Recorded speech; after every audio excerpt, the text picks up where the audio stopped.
Hi GSNYPENN, I'm Chrissy from VicTreeFi, and today we're going to go over steps 1 and 2 of the Buying Power Badge. I was a Girl Scout from the time I was a daisy all the way through high school graduation, and I loved every minute of it. Now I'm so excited that VicTreeFi has partnered with GSNYPENN to bring financial literacy courses to all the Girl Scouts of GSNYPENN. You can complete your financial literacy badges by going online to your council's VicTreeFi page. From there, you can create an account for free and log in to explore what courses you need to take to finish your badges.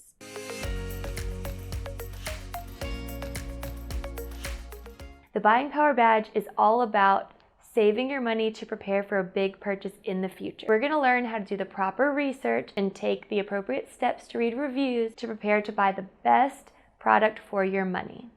One of the first big purchases most people make is their car. After I graduated college, I realized that it was time for me to start looking for a new car. At the time, I was driving a ton for work, and I still do now, so gas mileage was really important to me. Beyond that, I really hadn't considered what all I needed within a car, so I took some time to make a list to determine what was the most important and what I should be looking for.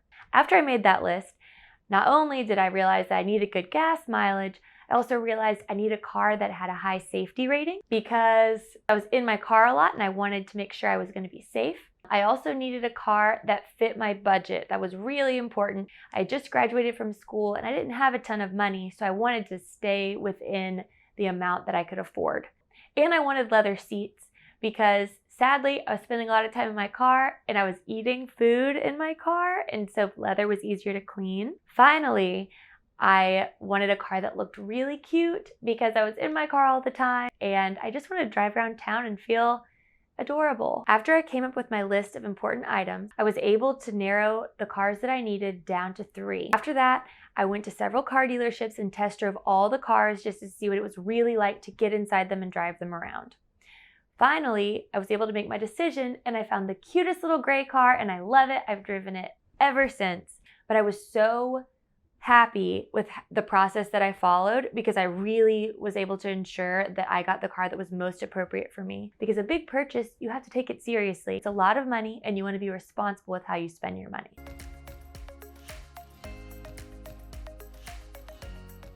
Okay, so we just went over an example of how I was responsible with my money when I purchased my first car. But now, to help you earn the Buying Power Badge, we're gonna have a little fun and we're gonna shop for my dream car.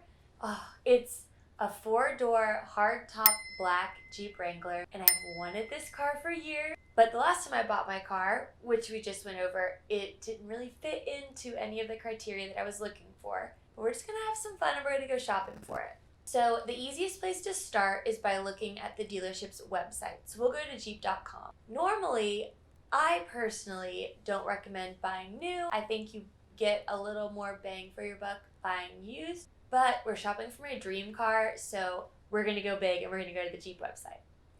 So first, if we go online, I'm going to pull up the Jeep Wrangler Sport S. That Jeep is kind of mid-range, so I think that's a good place to start. We're also working with a budget of $35,000. So I'm not going to go over this to buy my dream car, so that's our only constraint for right now. The Jeep Wrangler starts at $33,000. Really, there's only $2,000 to work with, and that doesn't even include any fees, taxes, insurance. We actually have a really good insurance course to learn a little bit more about car insurance, but it doesn't include any of these extra fees, so that's really probably not going to stick into my budget anyway, but we're going to keep going because this is fun. First of all, I said I'd like black. Changing the color doesn't really make a difference, but I would really like the granite crystal wheels. I just think they look better, but adding those adds $1,000 to the car. Now we're at $34,000. We're so close to the limit. Also, like I told you before, I really need leather just because I spend a lot of time in my car. And sadly, I eat in my car. I know you shouldn't, but that's way easier to clean for me than a cloth seat. The number one key thing is that to make this Jeep a hardtop, it adds $1,200. And so now I'm already over my limit. Also, if I wanted a blind spot protection or anything like that, that adds another $1,000. So really the Jeep Sport S not my car option. So let's keep looking. If we look at the Jeep Sport, it starts at $30,000. So that gives us a little more room to work with. If we add the hard top, that's $1,200 on top of that.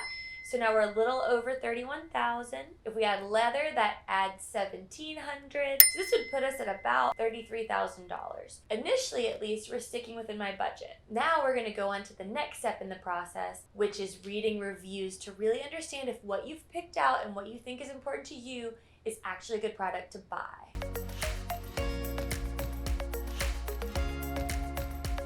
To start off with our reviews, we're going to go to carandriver.com.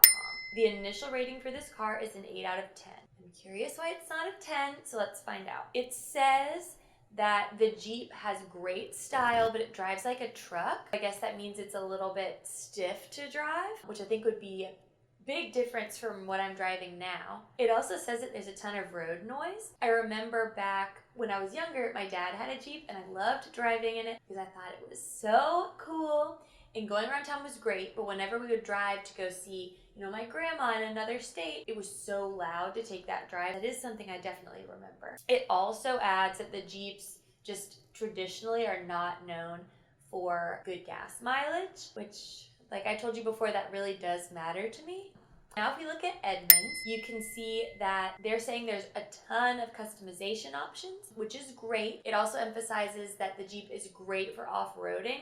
But honestly, I'm not going to take it off-roading. I just want this to look cute driving around town to go see my friends. So that doesn't necessarily matter to me. Edmunds is also really great because they provide a total cost to own estimation, which is wonderful. It projects this over 5 years. This estimates things like the cost of finance, which means when you take out a loan on a car, you're not just borrowing that money, you're also paying interest to borrow that money. It's this whole additional cost to purchasing your vehicle. It includes insurance, and it also includes routine repairs and maintenance and a few other items. It's so helpful. Once I get kind of close to my limit, I can only afford $35,000, which is still a really good chunk of money. I don't really want to go over that with my total cost to own. That's something to keep in mind. Next, we're going to check safety. Like I told you in the beginning, that's very important to me. Okay, so if we do the safety check, we go to the National Highway Safety Administration's website. You can see that for the frontal collision, it has 4 out of 5 stars, so that's not bad, but it only has 3 out of 5 stars for the rollover resistance. That's a little bit scary. So if we take all of this into consideration, it just doesn't necessarily hit everything that I need personally. It doesn't have great gas mileage. The safety rating isn't amazing. The price is really even at the base model at the top of what I was hoping to spend. I don't know if the Jeep is my dream car, sadly.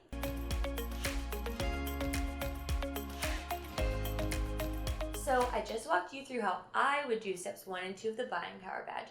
But if you want to totally finish these 2 steps, you can go to your council's VicTreeFi webpage, create an account for free, then log on and complete these 2 steps within the badge buddy for free. If you'd like to finish the entire badge, there's courses that you can purchase within that area. They're $2 each. You can purchase the rest of the courses that you need to complete this badge. There's also plenty of other options to complete other financial literacy badges, and we would love for you to check all of them out. Thank you so much for joining us today. I'm Chrissy from VicTreeFi, and I hope to see you soon.